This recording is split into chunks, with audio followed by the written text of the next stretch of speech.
Hello, good evening, or good morning, good afternoon. I don't know where you are watching us, but I hope you are well now. And yeah, because today we'll be discussing some interesting habits and how to create those healthy habits for our day to day. Because we all know that development or our job is a lot of challenges, right? During the day, and at least for me, it's very common to have a lot of difficult times, stressing times, and yeah, I hope to hear a lot of stories from our guests here and my friends here, and yeah, to share some of not just experience but techniques that can help us build all those more healthy or health habits on our day to day, to help us still have productivity on our day to day. So I want to call my good friend that is a specialist on AI, and it's always here with us, Money. Hey, Money, how are you? Hey, how are you, Hugo? I'm fine, thanks. Thanks for having me here. I hope you have lots of interesting good habits to create to have our day to day better day to day. And I don't know if there's any AI that can help us create those habits. I hope that I have I can share some of my good habits, and I am following good habits as well. It's all perspective as well, like what the other person thinks is a good habit, but also actually from my point of view, am I benefiting from those good habits? So yeah, we will I look forward to the session, and then hopefully we share as the session goes along. Great, amazing. So I also want to call my friend Pedro Caballero, that is always with us as well. So Pedro, how are you? I think we are not hearing your microphone. You must be in the silent mode, Pedro.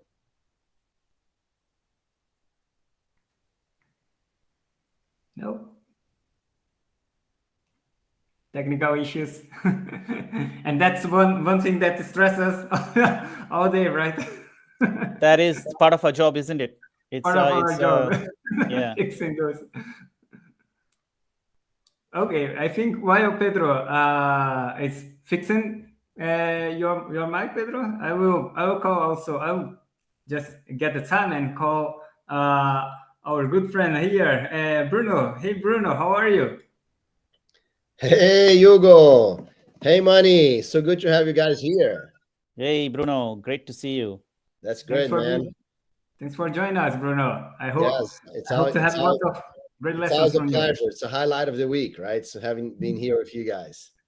Oh yeah, today's Monday. Oh, that's good to remind. It's the first session we are running on Monday. We just changed it from Friday to Monday, and yeah, I hope it fitted. It does fit everyone time as well.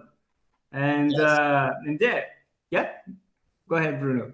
No, I'm just gonna say yes. That's great. That's great that that we're doing Monday now. I think it's a good way to start the week. Like we plan things here. We identify things that we can improve, and then we can work on the rest of the week to do that. Right. So it's not a bad idea at all.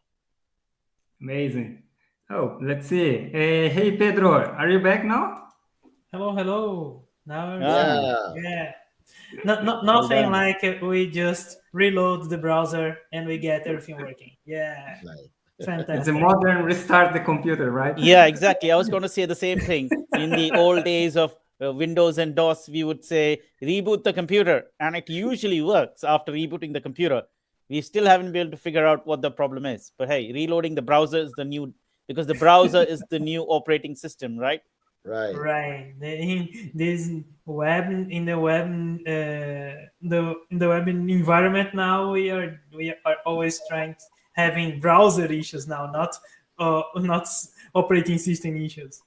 But Yeah, yeah, absolutely. thank you for Migration. having me here. I think it's a very important topic. I think because we know that work is very, very stressful, developing the development job. So I think having ways to get this stress out or to make our minds more clear, more calm is very, very important. So I think this topic is much important for us. Right. It is. It So, is. so there's one. So today there's a lot of new things here today, right? So we have, it's a new day, right? We're gonna have a new guest that haven't been here with us before, right? And we also using a new tool to do the streaming, right? So anything can go wrong today, guys. So one thing I want to ask you that's watching us, how about help us test it? How about you send a message on the chat?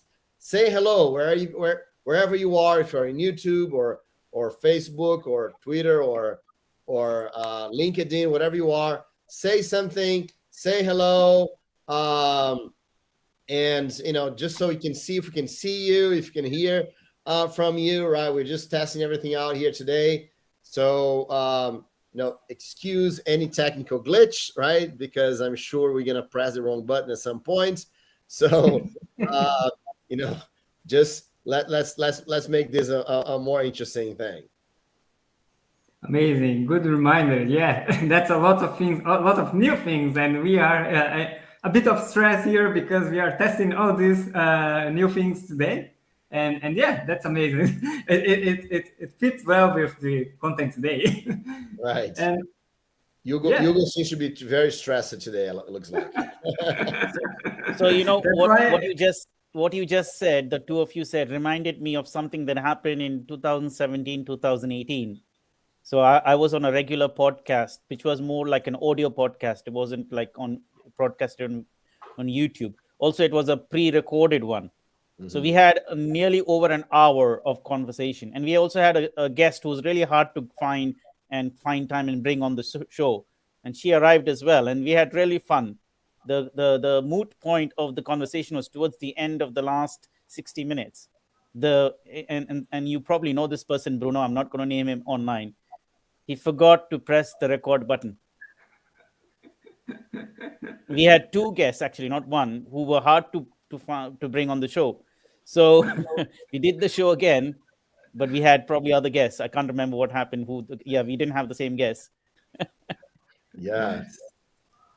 Well, it goes. That's how it happens, right? Technology, and we make mistakes, right? So that's why I think that the most important thing for us is to be able to test things out, right? So because then, look, we're going to talk about habits today and healthy habits. We're going to talk about anything that needs to be. But one thing that I think we need to prepare ourselves, right, is to actually do things, right? And so the problem that we have many times, Money, is that we make mistakes, and because we make mistakes, we don't want to risk, right? Because mistakes are stressful. Mistakes are, we miss things out. People see us badly and don't even mention your name on the stream because you made something wrong, right? And then we get stressed, and so we are afraid. We don't want to make mistakes, right? And so yeah, absolutely, that's something we have to understand, right? How we can work on environments that it's safe enough for us to make mistakes, that not catastrophic mistakes, right? Mistakes that we can recover from, so we feel we feel safe enough to experiment, to test, to practice, to learn, right? So that's a good discussion for today. Amazing, great, yeah, exactly. And to help us with all those discussions, I called a guest here, a special guest today. He already participated before with us, and he creates content about keeping healthy habits at your day to day. So I want to call here Dorival. Hey, Dorival, how are you? Oh, I think your mic, you are muted. Now I unmuted it. Yeah. I think he muted himself now. Still can't hear you, Dorival. Hey, Dorival, how are you doing, man? So good to have you here. And actually, you know what? this setup here looks pretty nice, right? I like this 5 people here set up. That's looks good in the screen. So hey Dorival, let's test your audio there. Just make sure that we can hear you. Yeah, we Yeah, can. Dorival, I had this problem just minutes ago. So try to reload your browser. Yeah, Yeah. just refresh your browser. Don't need to reboot your computer. Just reload your browser. Oops. Yeah, but happens. But it's hey, hello. interval. Hello. Yeah. Yeah, Yeah. that's it. Oh, Uh, great to be it worked here. twice in a row. Huh. Wow, It's an amazing amazing. guest today. It's a pleasure to be to you guys. Fantastic. Very good. Great. Okay, so Dhruv, yeah, we started here with actually, I don't know from where we can start here. I think it's a great idea to actually share a little bit about experiences, right, on this about challenges that we have and some habits that we do actually do on our day to day to keep things yeah uh, yeah productive and to Yeah. make this going on. I think Yes, I think yeah. I get a great experience to talk about that. In fact, my first experience on doing hard jobs. So, if you guys want, I can start to talk about that experience. Yeah, I think that's a good idea. Okay, so um, i- in in the technology area, uh, sometimes you find great job, great company, but not all the time. The projects are great projects. There are lots of stresses. Sometimes you you feel stressed, and sometimes people talk about do another kind of job because they don't can't stand anymore that is such a stress. Sometimes people can overcome that stress and can continue, but the first time I have to deal with that, uh, it was at the very start, very beginning of my career, and it it was a hard job because I started my career putting sugar cane. I was a sugar cane work, and it was And no, a guys, hard job for me. Sugarcane was not a web framework, right? Right, Dorival? Yeah, it's not a framework, You should but you it should was you should create the sugarcane web framework, man. That would be amazing. great. And then it was at least two times twice causing stress and depression on me because I was studying. I was a good student. I had good grades. I have a dream to work with technology, but uh, people say, "Oh, if you are a good student, if you had good grades, so you are have a good job." Oh, so it's good for me. I'm having good grades, and also I went to the church, and the church people. Oh, if you are a humble guy, and if you read the Bible, and if you follow the good, if you are a good guy, so your life you'll be blessed. So I was amazed that day I would have a great life. But when I start to to find a job, I didn't find my dream job, and I started that job, and people was difficult to talk about dream with that people because people are there because there is no option for them.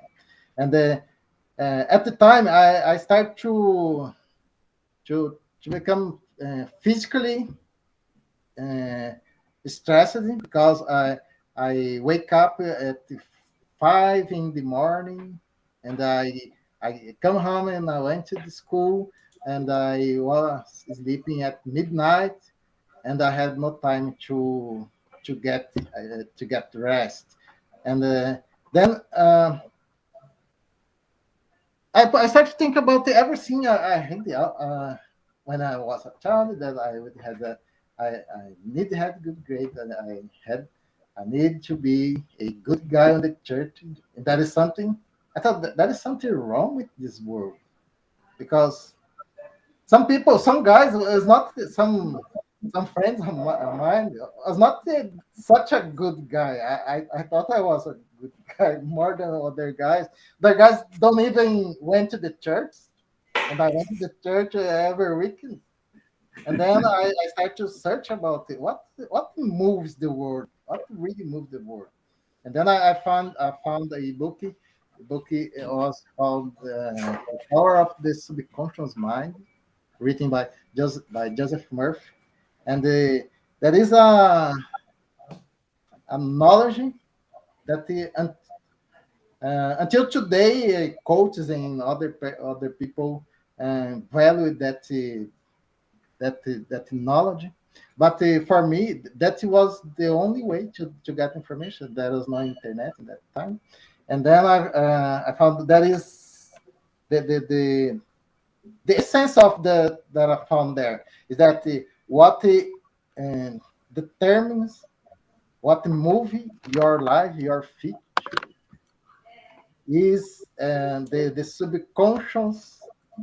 um, subconscious seeds. What you put in your subconscious mind, not what you put in your mind, your conscious mind.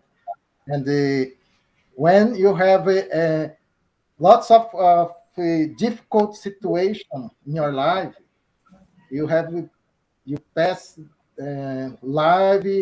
Uh, you had a difficult life. You have a bad experience. That experience, as the time passed, that the experience will be recorded on your subconscious mind, and then your life will be guided for your subconscious mind. And then subconscious mind is a mind that works when you are not aware of this. So when you are sleeping, your heart continue to beat. You continue to breathe, even you don't think about that. So that is a part of your being that is subconscious mind will control. And also subconscious mind uh, will influence things, decisions that you take. So even if you search for a job, you have two opportunities, and you decide to go for A and not for B opportunity, and you don't know why. And sometimes the experience you have, the beliefs that you have, lead you to choose one or another company, and that can lead you to a better or worse experience. And also that is another way this subconscious will work is when you say uh, things that you repeat most of the time. So and sometimes you say in my childhood, maybe our parents can say, "Oh, all the boss are terrible. All the boss are bad guys," and then you grow with that sensation, and with this is recording your subconscious. When you choose some company, your subconscious will lead you to the company that has a bad manager, because your mind is validating what you recorded.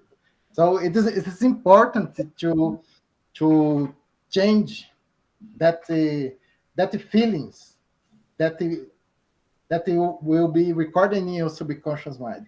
And there is some steps that when I found that book, the power of subconscious mind, I thought there is some techniques to to reload, to reprogram your subconscious. So one of the ways to do that, one way is repetition. So things that you have been repeating, some phrases or some knowledge that is passing for father to, because your grandfather passed to your father, passed to you, and you hear, you read that, you listen to that, and you repeat that. So sometimes you have to repeat the other things. And so when people say, "Oh, you have to work harder. You have to work hard to be something, to be someone in the life. You have to work hard to have a good car." Sometimes you put that in the mind, and sometimes it's not. You don't need to work hard anymore. Sometimes you have a machine. You have a computer. You have a AI that you do the hard work. But when you put your mind that you have to work hard, and then a AI come and do your job, you only kept the money, say, "Oh man, there's something wrong here." The subconscious mind will find a way for you to lose that money, because it's not right, because you always repeat that you have to work hard. So think that is always repeating, family people always repeat the same thing. It's important for you to start to remove that idea, repeating the wrong, the repeating the right phrase. So it's very hard to get money, to have money. uh, you have to to put another information. Have money can be hard or not, depends on the system, depending on the tools. So that is one way. The other way to access and then change that information on your mind is impressing your subconscious. And you can impress your subconscious. One way is when you what you say is not repeating. You're not repeating every day, but you say something with a strong feeling or with a strong emotion. So even sometimes you say only one thing, and you say, uh, I'll never. That is a movie. They say, "I will never be hungry again. I'll never be starving again." I saw this phrase in a movie. The feeling is so strong that your subconscious mind will accept that as true. So when you have a strong feeling, sometimes when occurs some terrible in your life, or a accident in a car, and you say, "I'll never enter a car again." This can be Yeah, direct to your like subconscious. The next like a time trauma. yes, it's a trauma. And the next time you enter, you try to drive a car, you'll be freeze. You freeze because that information got your subconscious. But this can be the positive way also. So sometimes appears a guy, uh, a, a authority, a doctor, and said, "Man, you are the healthiest guy I have ever seen." And maybe they can impress, "Oh, the doctor said this. Man, I think I start to run tomorrow." So sometimes your subconscious you accept it, if there is a shock for you. And that is the third way that you can practice more. So there is some of them that the emotion sometimes it's a little difficult, but you can use repetition. You can use also uh, the time when consciousness is less active when you are going to sleep. Right before we sleep, your conscious start to going down. Then your subconscious start to be active, take care. So if you, every time you are going to sleep, you repeat for yourself that something will have something good you have in your life, or some your goal are being achieved, or the results are coming to you, and then you sleep with that feelings. More than repeat is the feeling. You're feeling good because you are reaching your goals every day. You are advancing more and more. Then you repeat it this on you when you wake up. Just just the first moment you wake up, you reinforce that idea. So your subconscious are more receptive to that idea. When I did in the sugar cane fields, I started to say tomorrow will be the best day in my life. The first day it was seems to be seems to be life for me. But then I started to think about the small things and the uh, not conflicting with my thoughts, but say my job is improving. Something good are going to happen. I will find a cool person today and start to expect the best in my job. And uh, I also say, there is some amazing thing to happen in my job. And then after one time, after some time, I was fired from this job, and I entered. I was invited to participate in a process to work in the laboratory of the factory. After time, I was working in that factory, but in the laboratory with the air conditioner and lots of experiments, and there is a scientific process that we could work. But that opportunity was maybe it was there already. But in my mind, I thought, oh, there is no opportunity. This is a very small city. There will be no opportunity for me here. And then I started to say, there's something amazing to happen today. Every day I was in the, and I thought like that. I was repeating maybe about more than 10 years that there is no opportunity. So I decided I will repeat it 10 more years. That is good opportunity. But maybe after 6 months or 1 year, I didn't count the time. But the things changed for me, and start to I stopped to think only about my physical mind, but when I start to use that small difference way to access subconscious mind. So that was a great opportunity for me to know about that. That's great, man.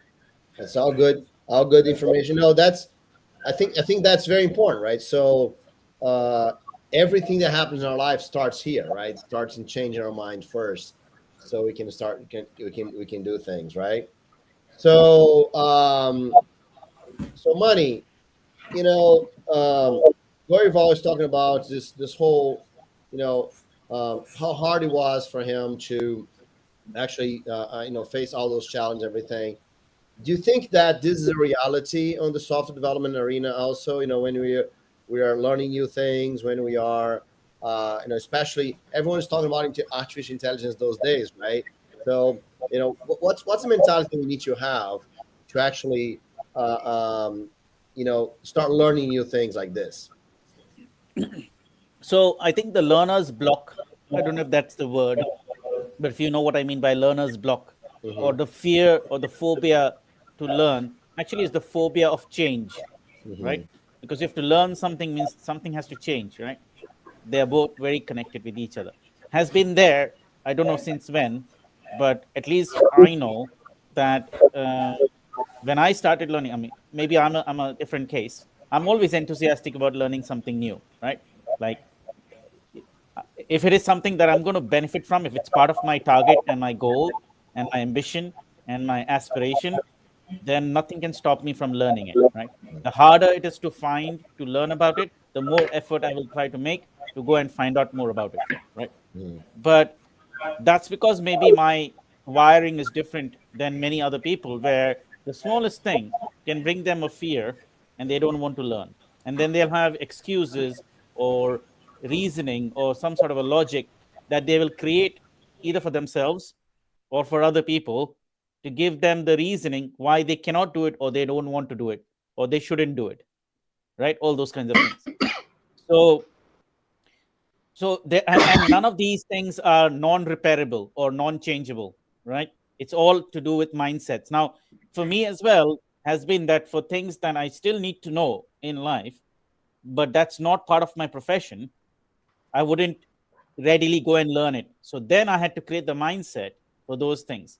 So to answer your question, is that if you have to learn something, in especially in the software space of the software arena, then if it's not natural in you, then you have to build that mindset, right? If it's not natural in you and it's a difficulty, it's probably because of the programming you might have had in the past. Just like Dorival was saying, like your past experiences, you bring them with you, right? And you carry them everywhere, and it colors a lot of the things you do, a lot of things you say, and a lot of things you experience, right? For example, I'm experiencing a different screen than the three of you, and Dorival as well, right? I am seeing you guys on the screen, whereas you are seeing me and everybody else on the screen as well, right? So we are all having different perspectives, and we are all seeing it in different order as well, right? And now, for example, Hugo has now disappeared, but the three of us are here, right? So our perspectives are different from Hugo's perspective. Hugo's not seeing anybody probably now. So it's the same thing with the subconscious makeup as well, and our impressions from the past, which has an influence, and it has an influence even after you started learning, even in the arena of software.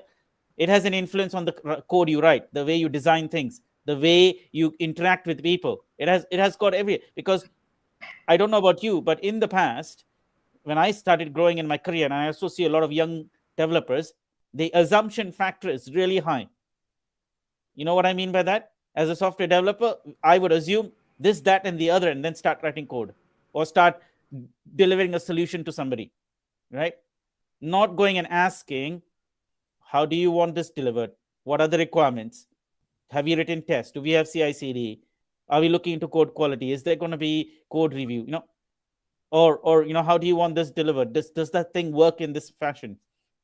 So a little bit longer version to your the answer to your question, but that's my feedback or input on what you just asked me.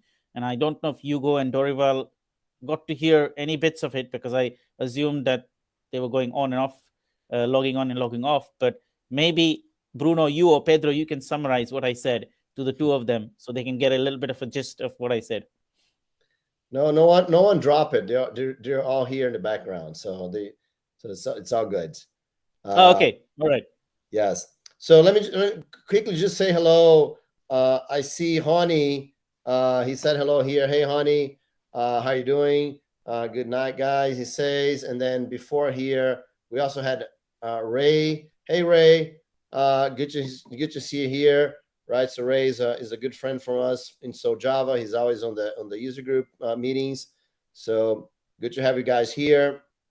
And so it's always good to have you here. And anyone, look, it's always an open discussion, right? So share your thoughts, share your ideas, especially share your questions with us, so we can we can discuss. Now, there's one thing here that Dorival was talking about, and he mentioned artificial, that when you're thinking about that everything that you do has to be hard, right? And then come on, we're software developers, right? We work inside in an air conditioning place, right? It can be very stressful, I'm sure, right? But that doesn't compare to many other professionals right there, right out there. But one interesting thing is that one thing that Dorival was talking about, right, is that, then artificial intelligence shows up, and then, then things get easy, and you believe they had to be hard. And I think that's an interesting thing, because, for example, I was discussing with my group earlier today about a new tool that helps you write articles, write blog posts, things like this. And the question is, should we use that tool to write an article, or should we take the effort to write the article ourselves, right? Same thing for code. Should we use the tools to write code, or no, it's only good code if I write myself, right? And just thinking about those things, right? Isn't that stressful by itself? If I don't write the code, then I'm not a developer. But if I write the code using the tool, am I a better developer, worse developer? So, I don't know, Pedro, Money, what do you guys think about this, right? Hugo? I'll let Pedro and Hugo and Dorival go for it, because if I start, then I'll be taking, as usual, we only have 15 more minutes to go. But yeah. All right, Pedro, what do you think? Dorival, I think we can't hear Pedro, you. You're muted. we can't hear Pedro. So Pedro is doing a lot of things with data science, right? So data, and now Pedro, Hugo, do you wanna give a shot? Yeah, for me, at least by using tools, I believe that we should use everything that help us in our day to day. So yeah, I understand that. Okay, you won't be writing anymore that code that some AI can write, but you still have to validate the code. So if you are a good user of that tool, you'll be a master of delivering code, maybe, because you'll be delivering better or more scalable. I believe a lot about, especially when we talk about AI. I know there's a lot of discussion around that, but if you are, if you can actually make your work together with AI by using AI as your support, that would be you would be an amazing professional in this new, I think, in this new reality that we have. All those, of course, there's a lot. The opposite is to use those for bad things. Also scale. So that's another discussion. But yeah, I think we should use as much as possible better tools for our day to day. And that's an interesting thing, because I was talking other day with my mentees or about this. In the beginning, I was very how can I say? I haven't invested a lot for tools that would help my productivity. I think that I should use every tool that is free to use, that is already available. And yeah, if I can't use that, I'm not good enough. But in the end, if I had another mind, and okay, I have the money, I can invest in that, and that will bring me much more results in the end, would be much better. And for me, it's just the difference of the tools.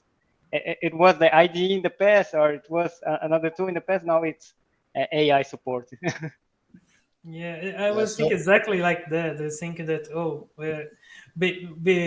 sound like 10 years ago, people say, oh, if you don't use Notepad or VI to code, and you use all this stuff from Eclipse or not any other IDE we had to write some part of the code or to refactor some part of our code, we had lots of stuff that help us to write code at that time. Now we have more tools to do that. I was trying this week the integration of this our AI with Slack. Now is in my company now we have a bot, like a person. They had a name, right? And then you can talk to him and say, "Oh, Claude is the name of the bot.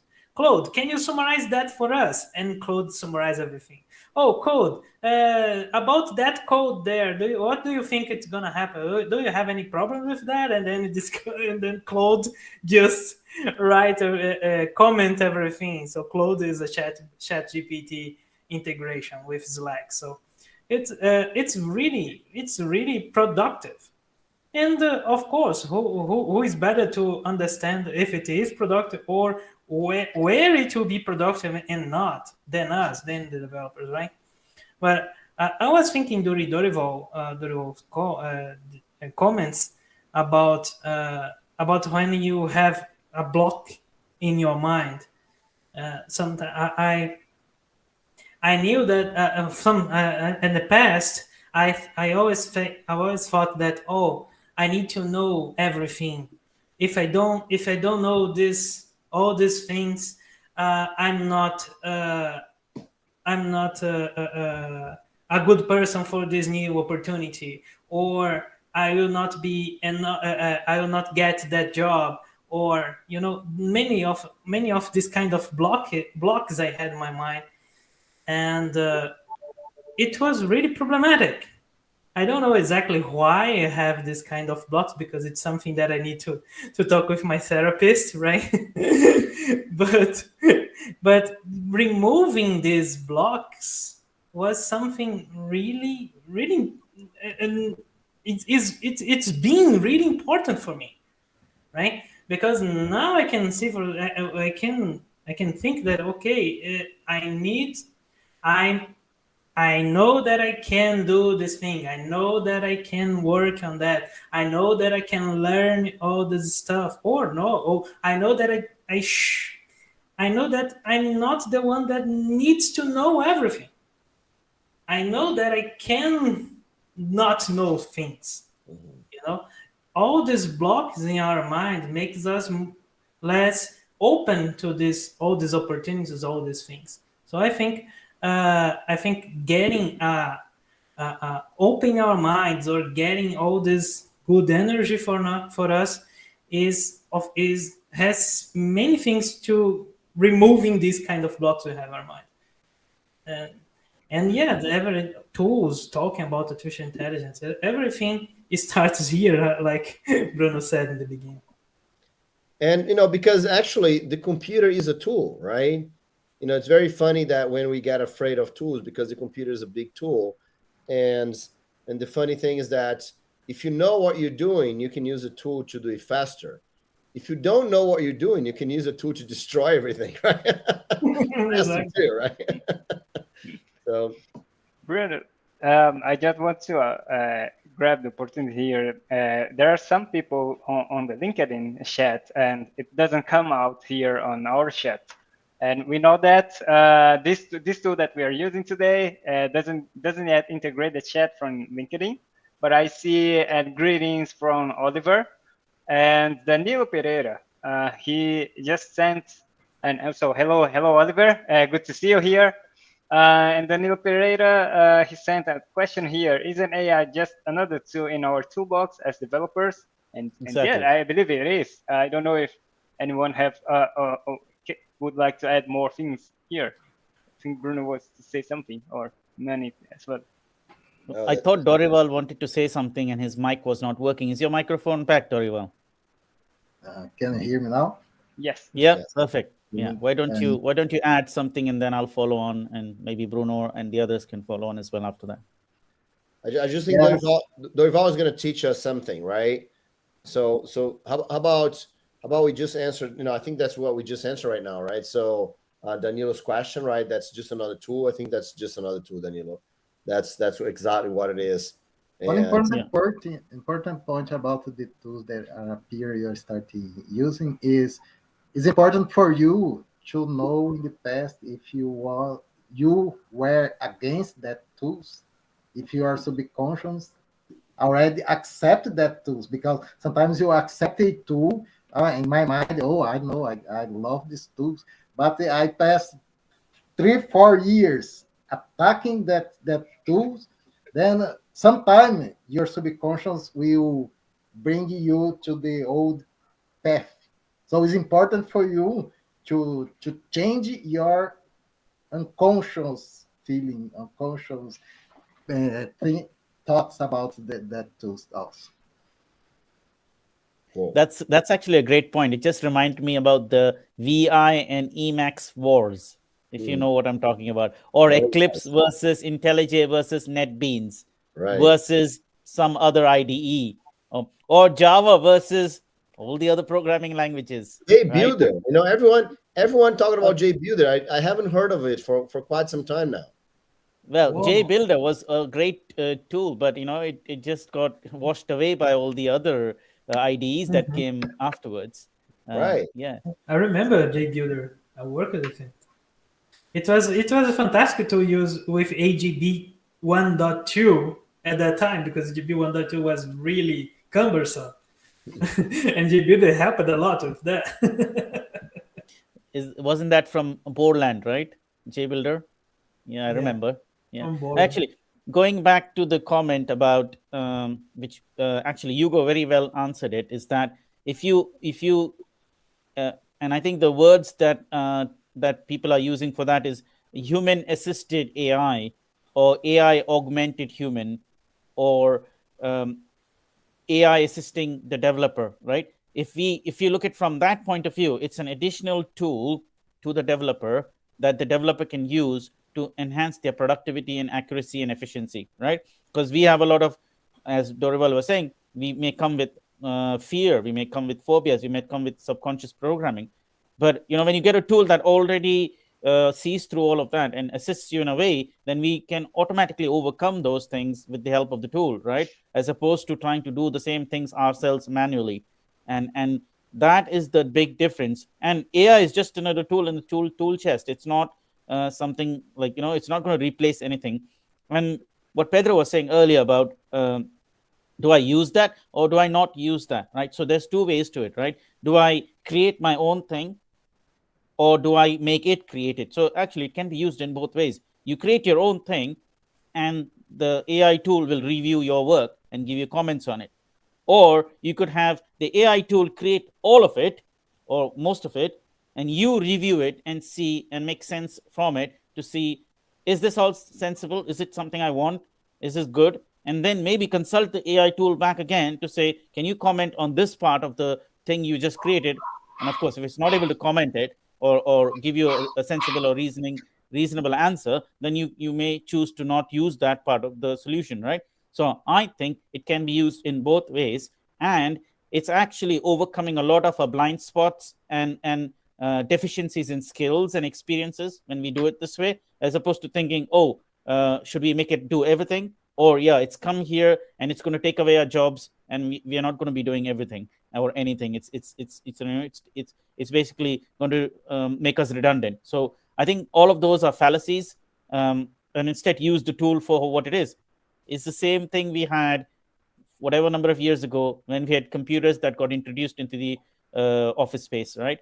Where everybody thought, oh yes, computers are going to take away our jobs. It's going to automate everything and take away our jobs.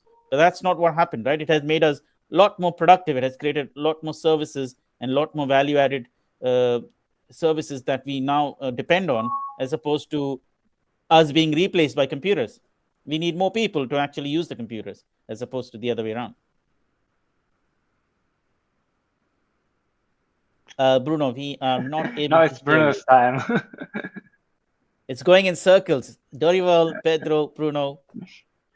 Okay, but so I see another question, another comment here from Ronnie Celestino. I recently made a change of company and ended up on a team without any analysts who had already worked on the application to provide support. Let me bring it here on the screen, right? And this brought a lot of pressure and caused a lot of stress. And yeah, I can totally imagine your situation here, Hone, when we end up in an application that we don't have anyone that had worked with that, and you have to figure out everything. So I understand that it's that stress, that money. So the few earlier now that is about having to learn everything about that application, right?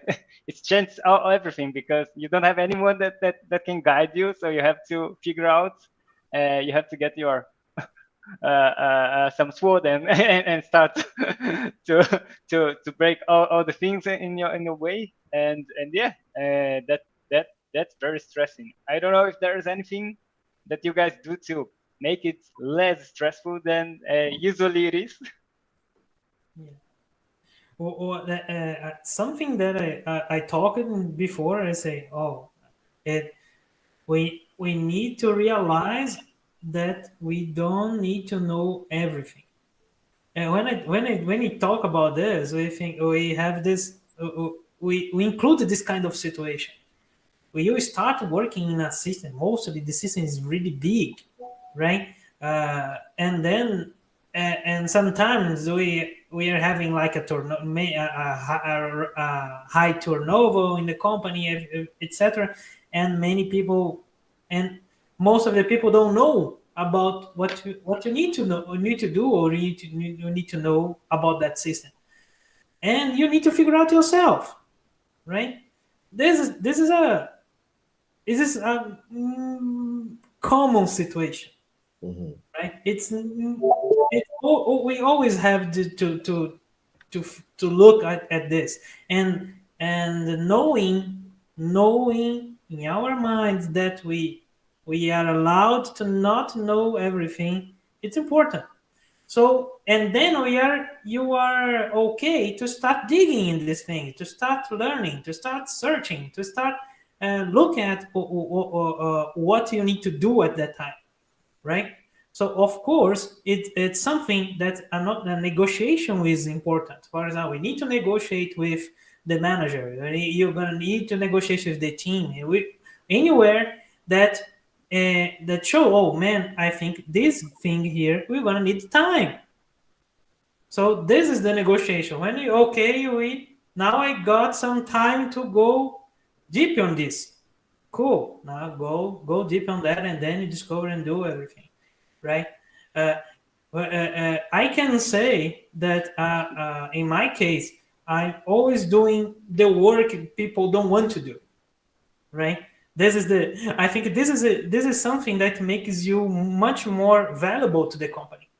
When you are the guy in the team that nobody's know what to do, and you don't and you don't know as well, but you go there and try to figure out and have the calm to look at this, and this is make you much more valuable, right? But it's important that in your mind you know that, oh, I'm valuable because I'm doing this work, right? Yeah. Not the opposite, right? Sometimes we think, oh man, I should have known that, and oh my god, people will see me bad because of that. No, it's the opposite, right? You are valuable because you are the one who is going to decipher this thing. So this is important, right? And this is something that you need to work on your mind, and of course your stress starts to get down. But right, the time is important. You need to negotiate the time, because if you are pressured by the time, this thing is not is not ended well. Okay.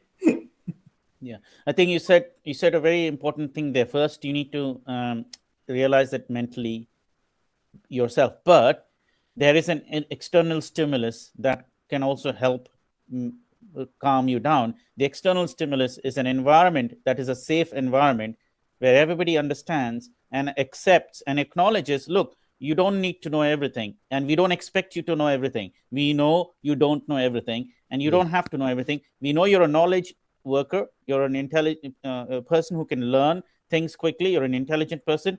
This is a problem. You will be given the time and the space to go and figure it out.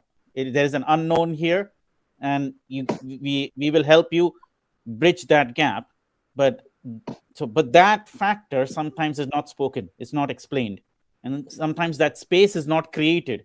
You see, the people who are supporting us, around us, or above us, whichever way you want to look at it, needs to create that space. Otherwise, it is automatic for a human being, as Dorival was saying, right? You'll switch back to your old programming, because your old programming hasn't created that space, right? Because you don't come from you haven't been brought up from childhood as someone who's like trained to do all the professional things you're doing now, right? You learned all the professional things only after a certain age in your life, right? So but the programming that has happened before that, that cannot just switch off automatically, right? That's something that the environment needs to help you not get connected to that programming by creating the environment, the safe environment, where you can say and express things safely, but also feel safe about the things you just said. I don't know everything. I'm not an expert of everything. And I don't know, I will make mistakes as well. There is an unknown here. I'll need the time to go and dig into the unknown, right? I am not a magician who can pull out something from the hat and solve the unknown in an exponential, like in a microscopic amount of time, right? So those are the things that needs to be done. The most basic ones is the environment, and the people around us who support us to do that work needs to recognize that and acknowledge it and create that environment for us. Great. Yeah, great insights here. I think I just want to, I was thinking while hearing Pedro and Mani, and one thing that I want to add, maybe a little bit more practical thing that I usually do is to actually break the problem. When we see this big system, it's very difficult to actually figure out everything, and thinking about everything becomes a lot fearful, or and don't help us very much. So as we do like to create estimations for products, we break it into small steps, and we do create those MVPs that we do some small delivers the same way, but in the opposite, you find the most important features, and you try to understand the life cycle of that feature, and then you go and expanding little by little. It's some path that you can use on these situations to have less stress during your day-to-day, because it would be a long journey, and you don't have to know everything. You have to know what you need to actually have your job done, or have your team's job done. Yeah, absolutely. Okay. Yeah, I know. I think that's when you approach a problem, right? And that is a big problem that Honi's talking about, right? Being on a team that no one has worked with an application before, and I think that the first thing you should be doing is finding out what is the right problem to solve, right? I think that's there's no way to solve any problems if you don't know what's the right problem to solve. What's the first problem to solve? And sometimes, Honi, the problem that you have right now might be no one knows about the project, right? And so, and maybe that's the first thing you have to fix, right? Is to figure out what the project do, what are the problems that need to be solved, what are the expectations that people have, because the fact that no one has worked on the application before also may means that no one understands the timelines, no one understands the deadlines, no one understands what the customer are waiting as the next step, right? So as a consultant here, I'm going to give you an advice as a consultant, Ronnie, because that's what I do a lot of times, Ronnie. I'm hired to go into a project where I have no idea. I didn't participate in it. Many times I'm there, and the whole past team doesn't exist anymore, and so and it's very easy for you to feel lost, for you to feel stressed, for you to feel that that I don't understand it, none of that, right?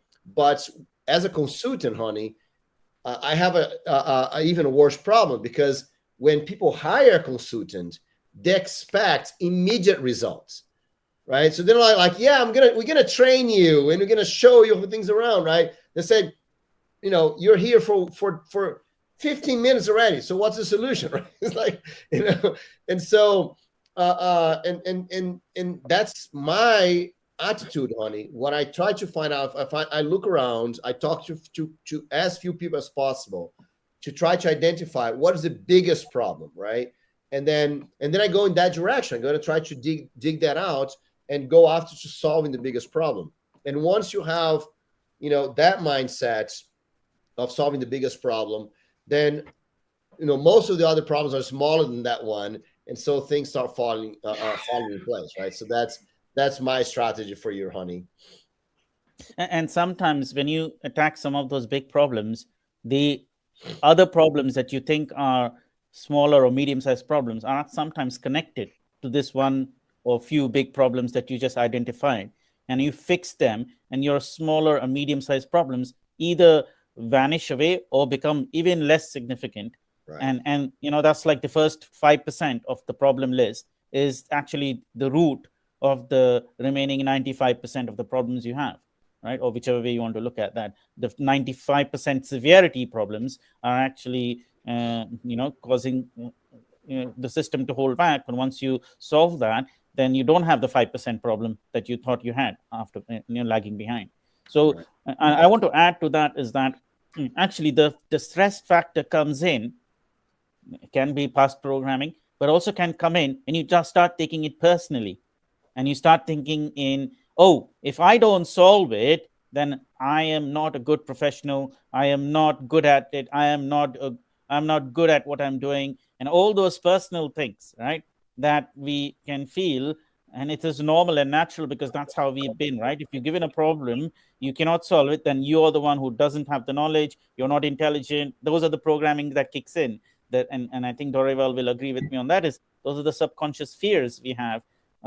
Because we haven't grown up thinking, I am enough, I'm good, I don't need to know everything, but whatever I know enough, and those kinds of things, and that is what comes in when you're put in a situation where there's an unknown, and now you don't have an answer to the unknown, because obviously you won't have an answer to the unknown.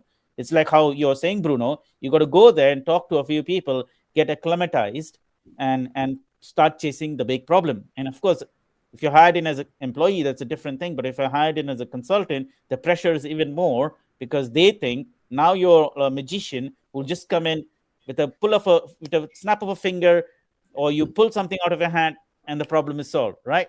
That doesn't work that way, because the consultant is as unknown to the problem as if you hired a sophisticated or a highly qualified employee, right? Or a highly experienced employee. They'll be in the same situation. They'll have slightly different or very different approaches to the problem, but neither of them could do like a snap in the finger thing and solve the problem, or at least identify, here's the problem, here's the solution. Right. Yes, it's so one thing that you said there, and me and Dorival were having a discussion earlier today.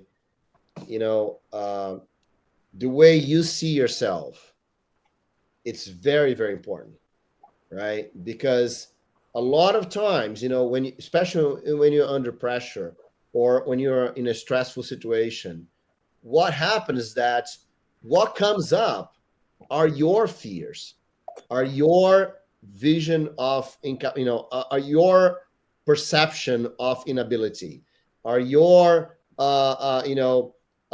sometimes even past fears from your childhood, right? Those are things that come up in your brain. And so if you are unable to deal with that, then you get lost, right? Really. So there is we started this call here talking about the fear of learning, right? And so actually and then I think money use another expression, but there is a very, very good discussion about something that's called the fear of learning, right? And it happens a lot with children that have some stressful situation in their lives, either family problems or social problems, whatever happened in their early childhoods.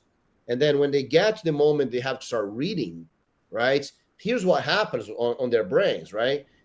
You see awards, and it's just a bunch of drawings on the page, right? So you don't know. So you're learning how to read, right? So you see a word, you don't know what it is.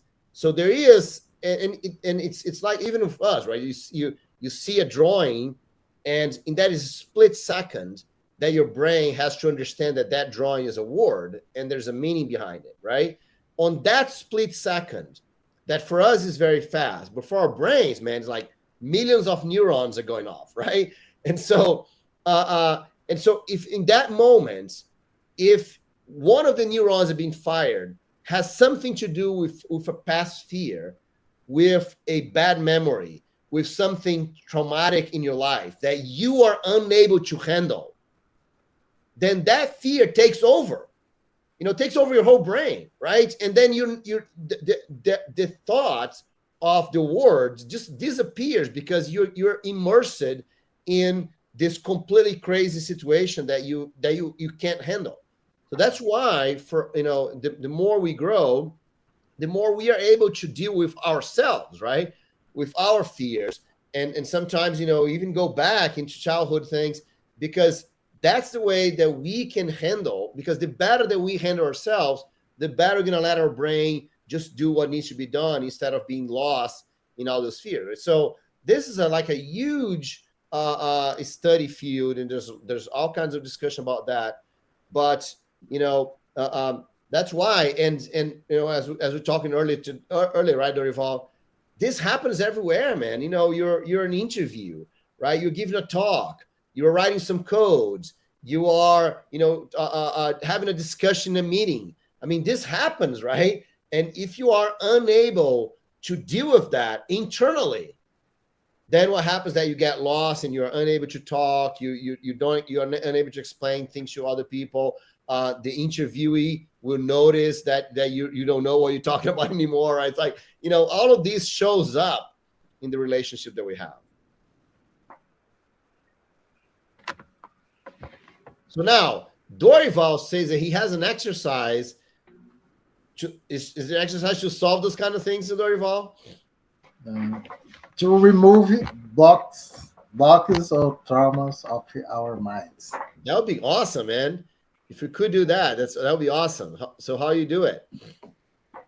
So I talk about this talk briefly about this technique. It's so sometimes it appears a little full for people that doesn't know the technique, but this technique was discovered on the United States, and then it was used at the first it was used with the people soldier that had the war traumas, maybe after Vietnam wars, that there was lots of soldiers that get the problem to continue their normal life, and that the technique was applied for these people with success. And after some time it spread the word, but lots few people know about the technique. It's called EFT, emotional freedom techniques. I thought it is helped me to treat the question that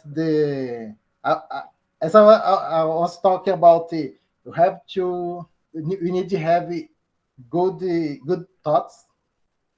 You need to get the health thoughts to our lives go better, to improve our lives. And then I had a block about this, because there is sometimes it came a time that the bad thoughts start to dominate my mind. So now what?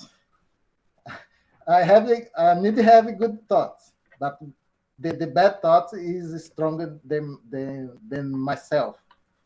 And then in that moment, I find that technique is special, because you don't fight against your thoughts, but you let these thoughts come out, and then you neutralize the thoughts, the feeling, the emotion.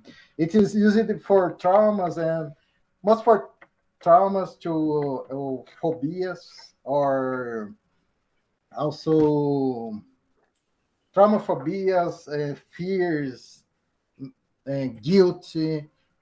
but it is easy for find those emotion. And when you have a thought and emotion, and you feel something in your body. If you can feel, I have a thought, I have a fear that I feel in the stomach, or have a fear that I feel in my shoulder or my neck, or my head start to ache, headache.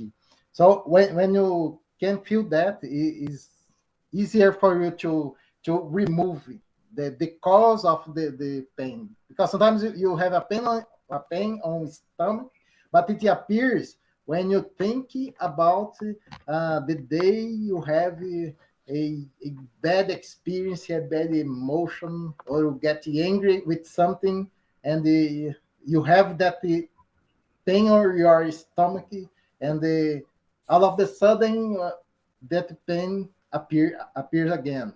So this is the most common point that you can solve with this technique. And I will show some points, and you can tap this point with me. This is the first point is karate shop. Other one is in the top of the head, is the top of the head, you can call, as is, there is a line between one ear and other, you can touch in the middle. The start of the eyebrow, can touch it with one or two fingers. The side of the eye, here in the middle, under the eye, under the nose, can touch this point, under the lips, and collarbone can be on this side or the other side, and above the arms, as 4 fingers uh, of the under the arms. And then how what will you do? You will first thing, you think about the problem that cause negative emotion. So you can think about something strong negative emotion, and you try to find if you have some sensation in your body, some feelings in your body, and then you graduate that feeling. You give it a grade for 1 to 10. It is too much strong will be 10, or more or less strong will be 5 or 7. So we'll give you a grade for that sensation that you feel, and then you will start to touch that point and say, uh, even I feel that feeling that appear because that emotion, I deeply accept myself. 3 times. Even I feel that feeling, I feel that sensation, I deeply accept myself. Even I feel that sensation in my body.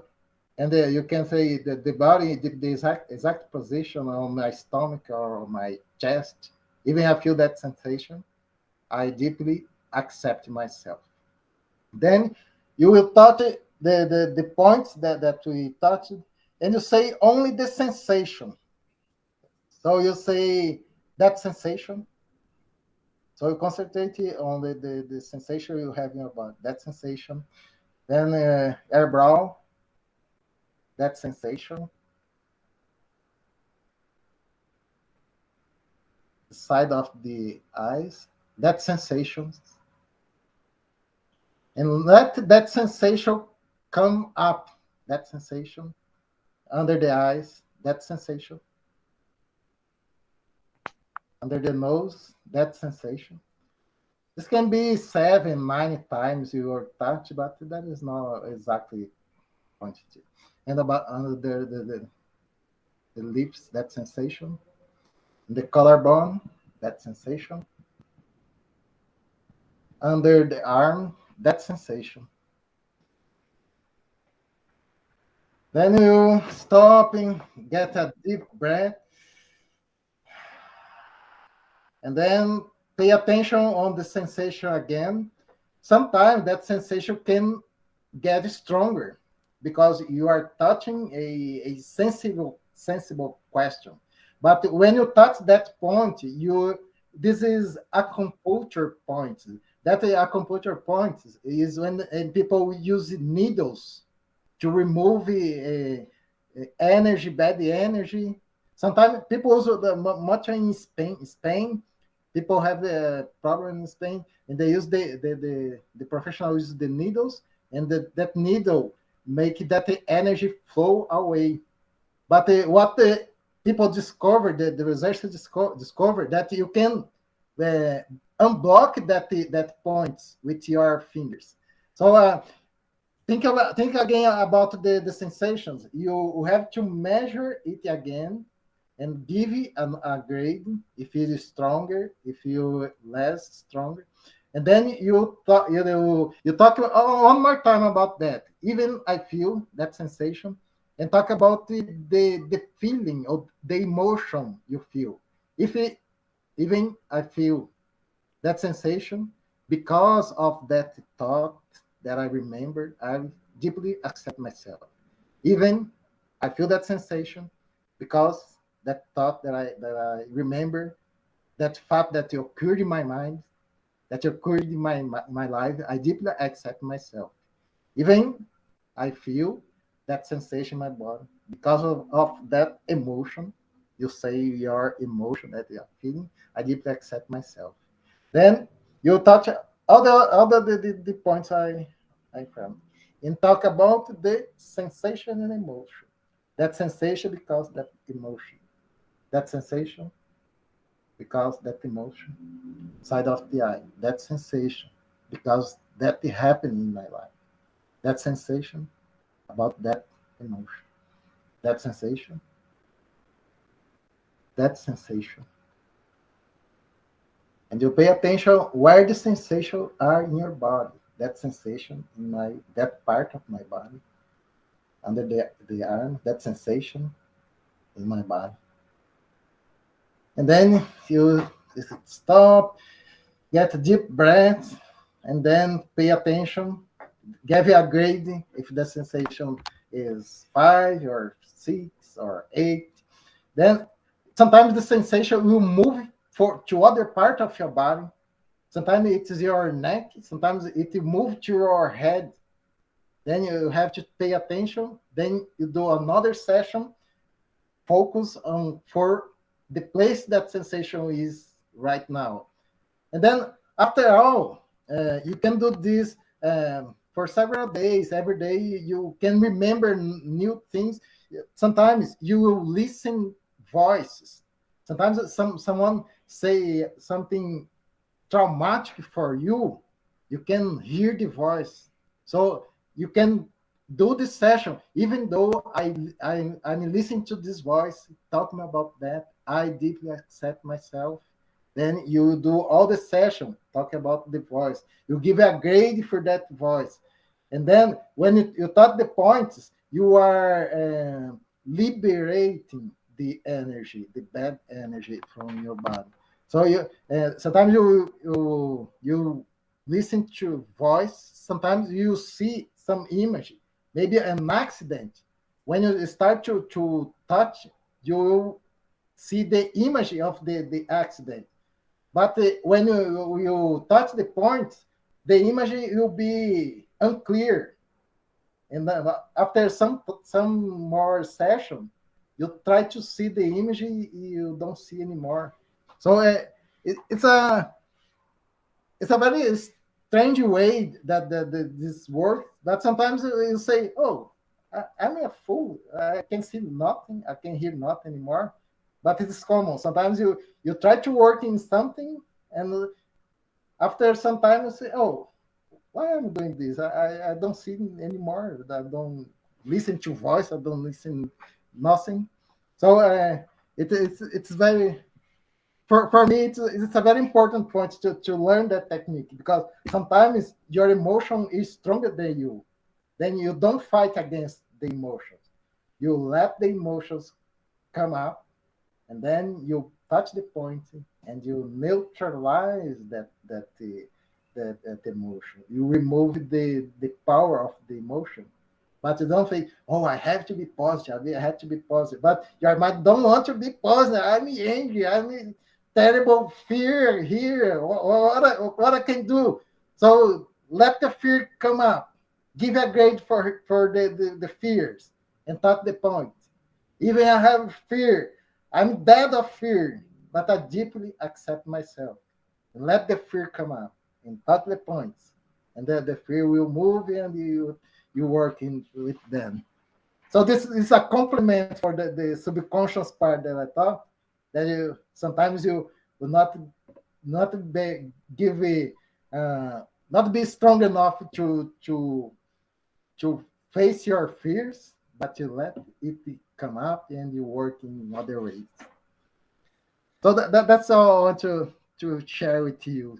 Okay, that's great, Dorival. Now, Kenan says, if I do this in the workplace, people are gonna think I'm a weird developer. Well, come on, man. You're already a weird developer, right? You're a developer. We're all weird anyway, right? So it's not gonna change anything, right? And you can always point to this video here. Save a link to this video, because you can just point to the video and see all of us doing this and say, yeah, I'm just kind of follow those guys here, right? They're Java champion, they're specialists, they're Java is a specialist and everything. If they're doing that, I can do it too, right? So just blame on us.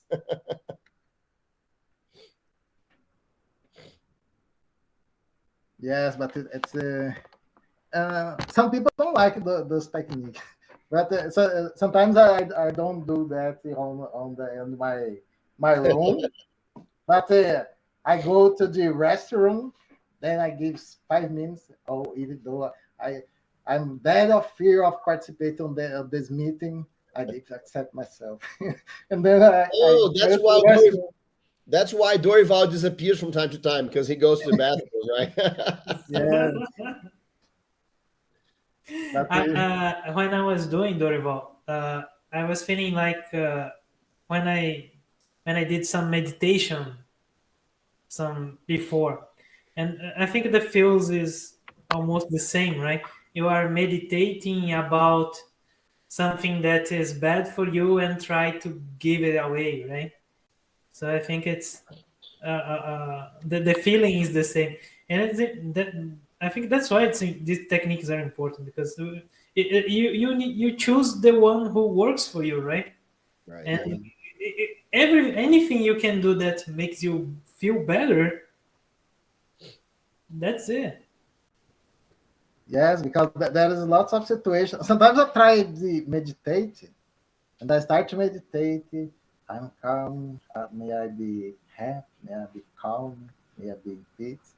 And then came that thought.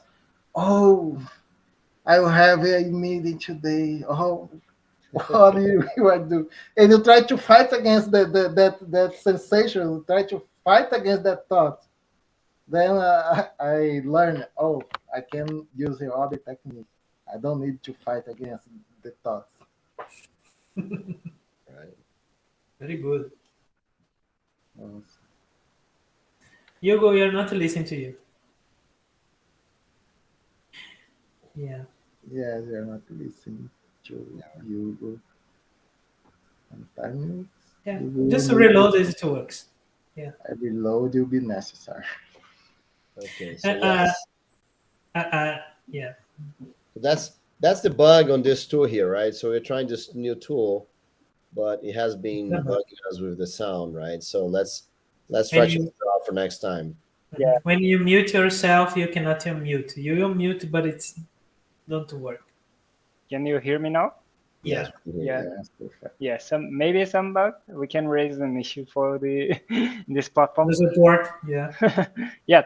But okay. I think we reached the time to share our books and yeah, to Oh. keep our traditions. Oh no, that's the time, right? So that's the time I was afraid. Oh no.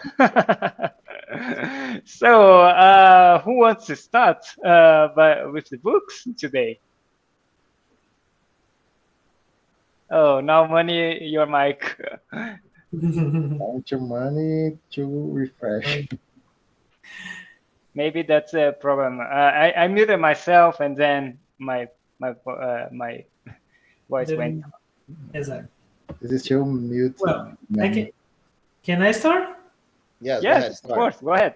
Well, the book I shared here. Let me get All right. How about now? the link. We're Yeah, hearing you. So yeah. all the 5 of us have been affected by this mute unmute business, right? Effect, Okay. yeah. So it goes back to Right. its old behavior. I've got 2 books to share. They're Okay. both almost the same in meaning, and they both have to do with building habits, right? One of the book is called, and I'm going to share the links with the name of the book in the channel, so you can share it with everybody else. One of the book is called Tiny Habits, and the other book is called Cool. Atomic Habits. And Yeah, so I love very those two much books. They're related great. to they are very much related to the topic that you just introduced to us, Dorival. The same theme about building healthy habits. See, the both books are focusing on how to recognize those habits. So there's a whole list of habits in the book, and there's exercises for each one of them, and how you could do certain things on a regular basis and keep track of those. And over a period of time, you build them as habits, because when you keep repeatedly doing stuff, it becomes a habit, right? So like getting up in the morning and doing something, in the afternoon doing something, in the evening doing something, at night doing something, and in between doing something. So that's what the 2 books are about. So these are also helping you build healthy habits, because the author is about helping you build those habits and bring out those good habits and make them part of your routine, so they don't become like a routine, they become like seamlessly natural in you. So those are 2 books from me, which blend with today's theme. Great. And yeah, Pedro, do you want to go with your suggestions? Sure. Well, this book I really like it because it's about motivation, right? It's something that we always need to try to motivate ourselves to continue working, even if you are fear. It's the Drive book is a really famous book from Daniel Pink, The Surprising Truth About What Motivates Us. I really like this book. I think it's very important to understand how our motivation work as well to help us to continue on our professional lives and professional careers. Great, amazing. Well, from my side, since we are talking about being healthy, creating a healthy habits, I think reading sometimes is a healthy thing to do on our day to day, and to not just keeping with technical things. I bring the Phoenix Project. I recommend the Phoenix Project. It's a light novel. It's still on the IT environment, but it's a light novel where you can read and see the story of a guy on the IT environment and having all his troubles, and you can be empathetic with his situation, because it's really close to what we deal with our day to day. And yeah, maybe reading someone else's story, it's less stressing than ourselves. So yeah, give a try. I like a lot this book. It was a really enjoyable reading.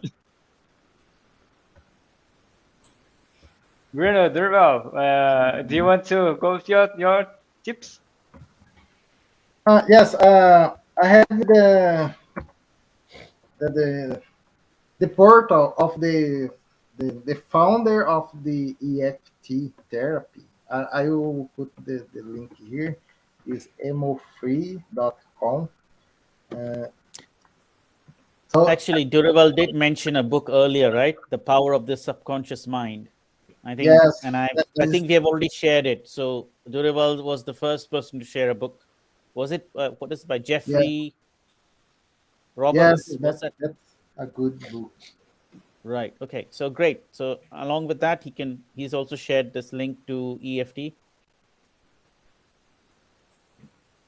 So this link of EFT, I think that is uh, there was there is a time that I didn't enter this channel, this portal, but there was lots of free content about the technique and examples on.